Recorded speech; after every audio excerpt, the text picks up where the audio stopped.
बच्चों, आज हम आपको सर्वनाम पढ़ाएंगे। सर्वनाम को अंग्रेजी में प्रोनाउन कहते हैं। सर्वनाम में सर्व और नाम दो शब्द जुड़े हैं। सर्व का अर्थ है सभी, नाम का अर्थ है नाम वाला शब्द। कहने का तात्पर्य है कि सभी नाम वाले शब्दों के स्थान पर जिन शब्दों का प्रयोग हम करते हैं उन्हें सर्वनाम कहते हैं। अब इसकी परिभाषा हम इस तरह दे सकते हैं। ऐसे शब्द जो संज्ञा शब्द के स्थान पर प्रयोग किए जाते हैं उन्हें सर्वनाम कहते हैं। जैसे मैं, हम, तुम, वह, आप, कौन, कुछ, क्या आदि ये सभी सर्वनाम शब्द हैं। इनका प्रयोग हम संज्ञा शब्द को हटाकर करते हैं। बच्चों, अब हमें यह जानने की आवश्यकता है कि हमें सर्वनाम के प्रयोग की ज़रूरत क्यों पड़े। संज्ञा शब्द के बार-बार प्रयोग से वाक्य का सौंदर्य या उसकी सुंदरता नष्ट हो जाती है, मतलब खत्म हो जाती है। सर्वनाम का प्रयोग कर हम इस दोष से बच सकते हैं। यदि हम संज्ञा शब्द का बार-बार प्रयोग करेंगे तो इससे वाक्य की सुंदरता नष्ट हो जाती है। इसको हम आपको एक उदाहरण के द्वारा समझाते हैं। जैसे मोहन एक लड़का है, मोहन नागपुर में रहता है, मोहन के 2 भाई-बहन हैं। इसमें संज्ञा शब्द मोहन जो है उसका बार-बार प्रयोग हो रहा है, जिससे कि वाक्य बोलने में कुछ अटपटा लग रहा है या अजीब लग रहा है।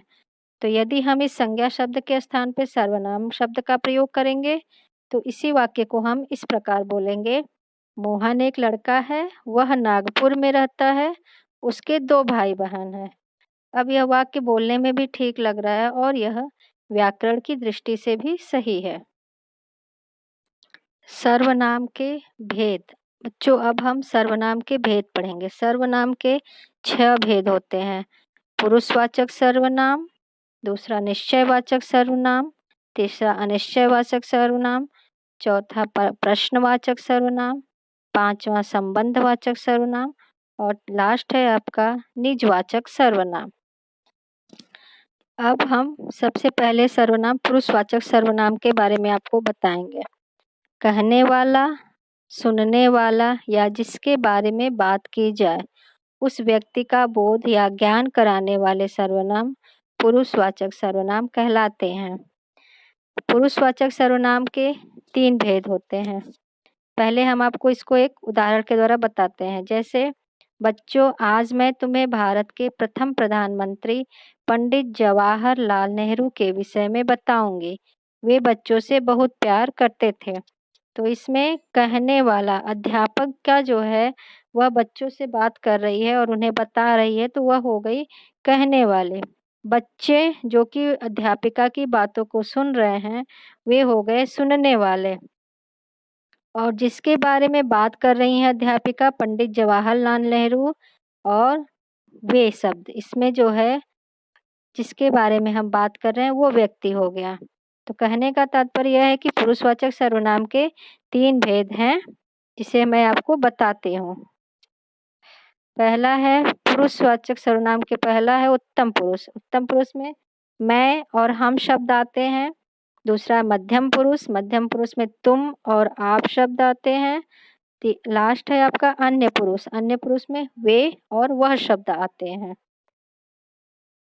दूसरा है आपका निश्चयवाचक सर्वनाम। वे सर्वनाम शब्द जो किसी व्यक्ति, वस्तु या घटना का निश्चित रूप से बोध या ज्ञान कराते हैं उन्हें निश्चयवाचक सर्वनाम कहते हैं। निश्चयवाचक सर्वनाम के शब्द हैं यह, ये, वह, वे, इस, उस आदि। मतलब कोई ऐसी वस्तु या कोई ऐसी घटना या ऐसा व्यक्ति जिसके बारे में निश्चित हो कि ये उसी के बारे में बात हो रही है। इस शब्द का जब ज्ञान होता है तो वह निश्चयवाचक शब्द। जैसे यह लड़का आपका अपने हाथ में मोबाइल लेकर बता रहा है कि यह मोबाइल मेरा है। कहने का मतलब यह है कि मेरे हाथ में जो फ़ोन है, मोबाइल है, वह मेरा है। यह निश्चित है कि यह मोबाइल इसी का है आपका अनिश्चयवाचक सर्वनाम। जिन सर्वनाम शब्द से किसी व्यक्ति, वस्तु या घटना का निश्चित रूप से बोध नहीं होता है उन्हें अनिश्चयवाचक सर्वनाम कहते हैं। जिस शब्द से किसी अनिश्चित वस्तु या अनिश्चित घटना का ज्ञान हो उसे हम अनिश्चयवाचक सर्वनाम कहते हैं। इस अनिश्चयवाचक सर्वनाम के शब्द हैं जैसे कोई, कुछ, किसे आदि। इसको एक चित्र में हम आपको दिखाते हैं। चाय में कुछ पड़ा है। इसमें एक औरत चाय पी रही है, लेकिन वो बोल रही है कि चाय में कुछ पड़ा है। तो उसमें क्या पड़ा है, यह इसकी कोई निश्चित जानकारी नहीं है, यह अनिश्चित है। अगला सर्वनाम है आपका प्रश्नवाचक सर्वनाम। वे सर्वनाम शब्द जिनका प्रयोग प्रश्न पूछने के लिए किया जाता है, उन्हें प्रश्नवाचक सर्वनाम कहते हैं। जैसे क्या, किसे, किसका, कहाँ। कहने का अर्थ यह है कि जब हम कोई प्रश्न किसी से करते हैं, तो जिस शब्द का प्रयोग करते हैं वह प्रश्नवाचक सर्वनाम कहलाता है। चित्र में देखिए, पिताजी बच्चे से बोल रहे हैं कि देखो बाहर कौन आया है। वह बच्चे को बोल रहे हैं कि देखो जाकर के बाहर कौन आया है। कौन शब्द इसमें जो है प्रश्नवाचक शब्द है, पर प्रश्नवाचक सर्वनाम कहा जाएगा इसको। अगला सर्वनाम है संबंधवाचक सर्वनाम। किसी वाक्य में एक सर्वनाम का दूसरे सर्वनाम से संबंध दर्शाने वाले या बताने वाले शब्द संबंधवाचक सर्वनाम कहलाते हैं। इसके शब्द हैं जो, सो, जैसा, वैसा आदि।